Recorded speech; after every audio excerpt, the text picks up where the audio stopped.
Students, इस video में मैं आपसे डिस्कस करूंगा एक बुनियादी कॉन्सेप्ट कॉस्ट अकाउंटिंग का, और वो ये है कि कॉस्ट क्या होती है और कॉस्ट से एक्सपेंस में क्या फ़र्क होता है। तो आपको मुख्तलिफ किताबों में कॉस्ट की मुख्तलिफ डेफिनेशंस मिलेंगी। इन डेफिनेशन में पढ़ने से पहले मैं आपसे एक बड़ी फंडामेंटल सी बुनियादी सी बात करता हूँ।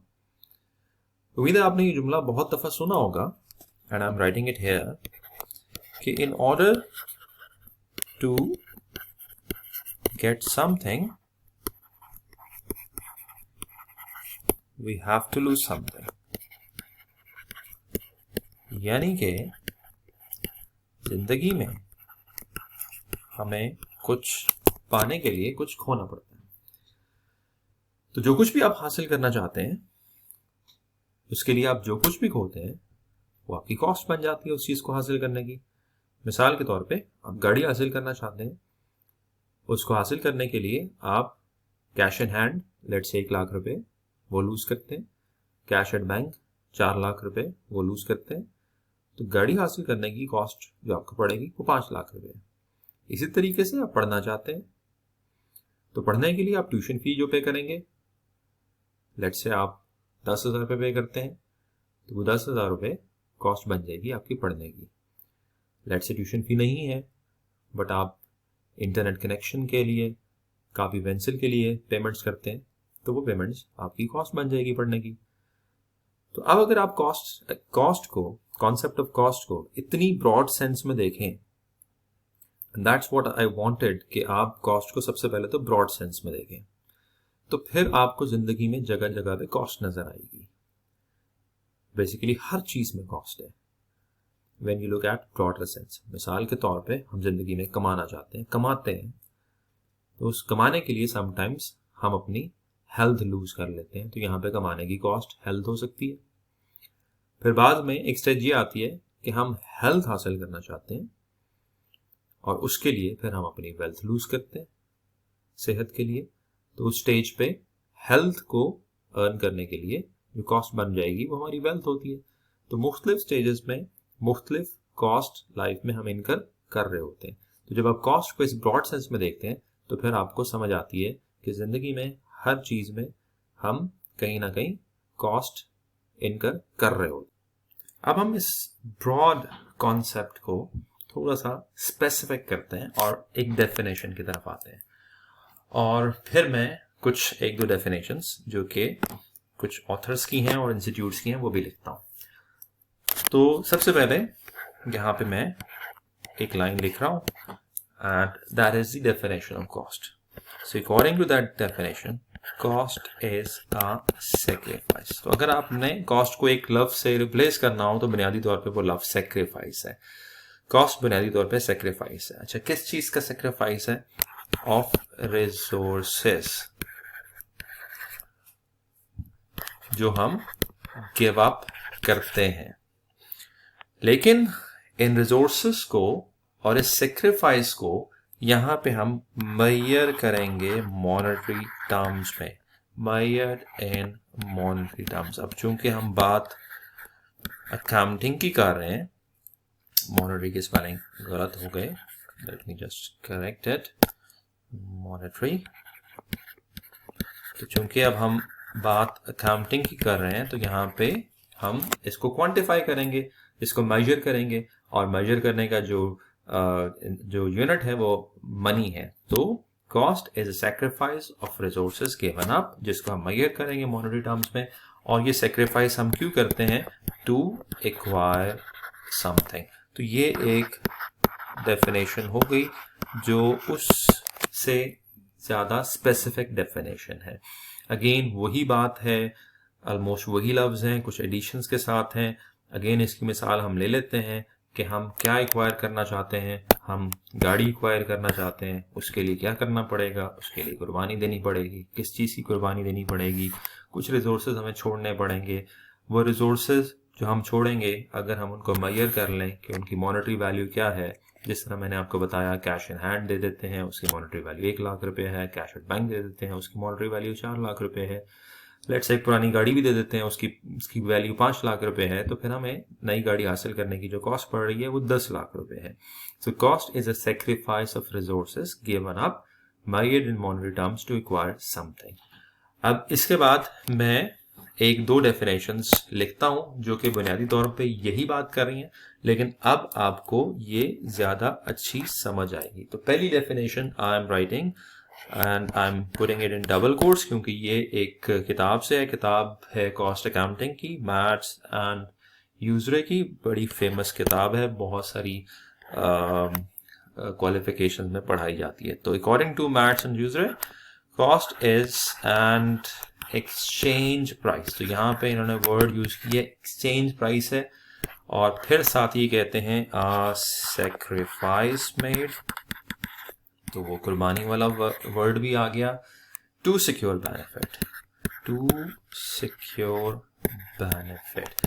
तो ये डेफिनेशन है by Matz, Hammer and user.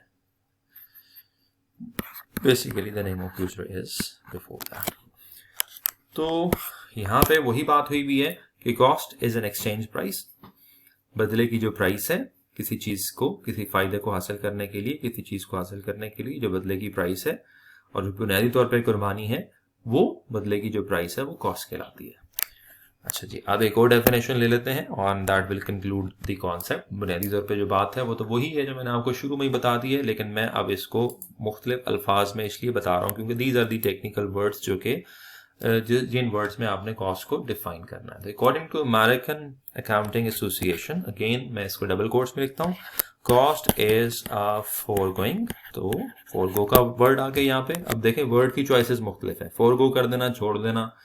अब जो भी आप छोड़ देते हैं, जो भी आप लूज कर देते हैं, अगर आप उसको मेजर्ड इन मॉनेटरी टर्म्स, अगर आप उसको मेजर कर लें, मॉनेटरी टर्म्स में देख लें, और जो इनकर्ड है यानी कि हो चुकी है, लग चुकी है, और यहाँ पे ये इस डेफिनेशन में लिखते हैं पोटेंशियली टू बी इनकर्ड, या जिसने अभी लगना है, to achieve a specific objective, to achieve a specific objective. तो ये डेफिनेशन है जी अमेरिकन अकाउंटिंग एसोसिएशन की। तो इस डेफिनेशन में भी वही वर्ड्स हैं, कुछ वर्ड्स की एडिशन है, बट बुनियादी तौर पे फिर वही बात कर रहे हैं कि जब आप किसी मकसद को हासिल करने के लिए, स्पेसिफिक ऑब्जेक्टिव, कोई चीज़ फोरगो करते हैं, तो जो भी चीज़ आप फोरगो करते हैं, अगर आप उसको क्वांटिफाई कर लें, मेजर कर लें, और चाहे वो चीज़ आपकी फोरगो हो गई है, इनकर हो गई है, या भी लगना ही बाकी है, पोटेंशियल टू बी इनकर, तो वो उस चीज़ मकसद को हासिल करने की कॉस्ट कहलाएगी। तो तीनों डेफिनेशंस, अब ये जो दो डेफिनेशंस मैंने एंड में लिखी हैं, बेसिकली ये चूंकि सोर्सेज से हैं, तो obviously when students right such definition they get good marks. उसके अलावा बुनियादी तौर पे जो कॉन्सेप्ट है वो तो वही है कि कुछ पाने के लिए कुछ खोना पड़ता है। तो जो भी आप खोते हैं, अगर आप उसको क्वांटिटेटिव टर्म्स में मेजर कर लें, उसे एक्सप्लेन कर दें, तो वो कॉस्ट है। अब हम बात कर लेते हैं कि कॉस्ट और एक्सपेंस में क्या फ़र्क होता है। तो सबसे पहले तो आप ये समझें कि जब भी हम किसी चीज़ को हासिल करना चाहते हैं, तो इनिशियली उस पे हम कॉस्ट इनकर करते हैं। जैसा कि मैंने अभी आपको बताया कि किसी चीज़ को हासिल करने के लिए हम कुछ लूज करते हैं, और उस लूज की गई हुई चीज़ों को जब हम मेजर करते हैं क्वांटिटेटिवली, तो वो कॉस्ट में जाती है। अच्छा, अब आप ये समझें कि वो कॉस्ट एक्सपायर्ड भी हो सकती है और वो कॉस्ट अनएक्सपायर्ड भी हो सकती है। एक्सपायर्ड और अनएक्सपायर्ड के साथ आप यूं वो एक वर्ड ऐड कर लें कि एक ऐसी कॉस्ट जिससे आपने मैचिंग बेनिफिट ले लिया हो, तो वो समझ लें वो कॉस्ट एक्सपायर होगी।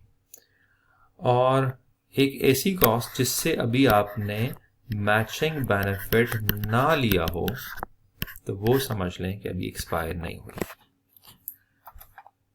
तो अब अगर एक ऐसी कॉस्ट आपने इनकर की है जिससे मैचिंग बेनिफिट आपने ले लिया है, तो वो कॉस्ट एक्सपायर हो गई। और जब कॉस्ट एक्सपायर हो जाती है, तो उस एक्सपायर्ड कॉस्ट को हम कहते हैं एक्सपेंस। तो यहाँ पे एक वर्ड हम एक सेंटेंस हम यूज करते हैं और वो क्या है जी, cost when expired becomes an expense. मिसाल के तौर पे आप एक जहाज का टिकट लेते हैं और उसके बाद आप ट्रेवल कर लेते हैं। तो आपने आज जहाज का टिकट लिया 10,000 रुपये का और आज आपने ट्रेवल भी कर लिया। तो आज आपने कॉस्ट इनकर की और आज ही उससे मैचिंग बेनिफिट ले लिया, तो वो आज ही एक्सपायर हो गई, तो वो आज ही एक्सपेंस मान गई। ठीक है जी। हाँ, आपने आज जहाज का टिकट लिया, वो 3 महीने बाद का था, तो अब आपने कॉस्ट इनकर जरूर की है, लेकिन अभी आपने मैचिंग बेनिफिट नहीं लिया, अभी वो कॉस्ट अनएक्सपायर्ड है। और जब तक कॉस्ट अनएक्सपायर्ड होती है तब तक हम उसको एक्सपेंस नहीं कह सकते, तब तक हम उसको एसेट कहेंगे, क्योंकि अभी हमने उससे मैचिंग बेनिफिट नहीं लिया। तो जब कॉस्ट एक्सपायर हो जाती है तो उसे हम एक्सपेंस कहते हैं। अनएक्सपायर्ड कॉस्ट को हम एज एन एसेट लिखते हैं। इसी तरीके से एक और मिसाल है, आप एक प्रीपेड कार्ड लेते हैं, वो कार्ड लेके आप अभी उसे यूज नहीं करते, तो वो एक अनएक्सपायर्ड कॉस्ट है और उसको आप एसेट समझेंगे। जबकि अगर आप उसको यूज कर लेते हैं, कंज्यूम कर लेते हैं, तो वो एक एक्सपायर्ड कॉस्ट है और वो एक एक्सपेंस बन जाएगा। इसी तरीके से आप एक गाड़ी लेते हैं और उसे अगले 5 साल के लिए आपने इस्तेमाल करना है, उसकी यूजफुल लाइफ अगले 5 साल है। तो आज जो आप 5 से 10 लाख रुपए लगा रहे हैं, तो वो कॉस्ट सारी की सारी आज ही एक्सपायर नहीं हो जाएगी, क्योंकि उसका फायदा अभी आपको अगले 5 सालों में आएगा। तो अभी इनिशियली वो कॉस्ट आपका एसेट है। जैसे जैसे आप उससे फायदा लेते जाएंगे, मैचिंग बेनिफिट आता जाएगा, तो वो कॉस्ट एक्सपायर होना शुरू हो जाएगी और आप उसका मुतल्लका एक्सपेंस लिखना शुरू कर देंगे, जिसको हम डेप्रिसिएशन एक्सपेंस भी कहते हैं। तो इस चीज को समझें कि कॉस्ट जब एक्सपायर हो जाती है तो उसको बेनिफिट, उसको हम एक्सपेंस कहते हैं, और अनएक्सपायर्ड कॉस्ट हमारे लिए एसेट कहलाती है। अच्छा, बाज़ वक़्त ऐसा भी होता है कि हमने कॉस्ट इनकर कर ली, लेकिन उससे हमें मैचिंग बेनिफिट जो है वो एक्सपायर हो गई, लेकिन हमें उससे मैचिंग बेनिफिट भी नहीं मिला।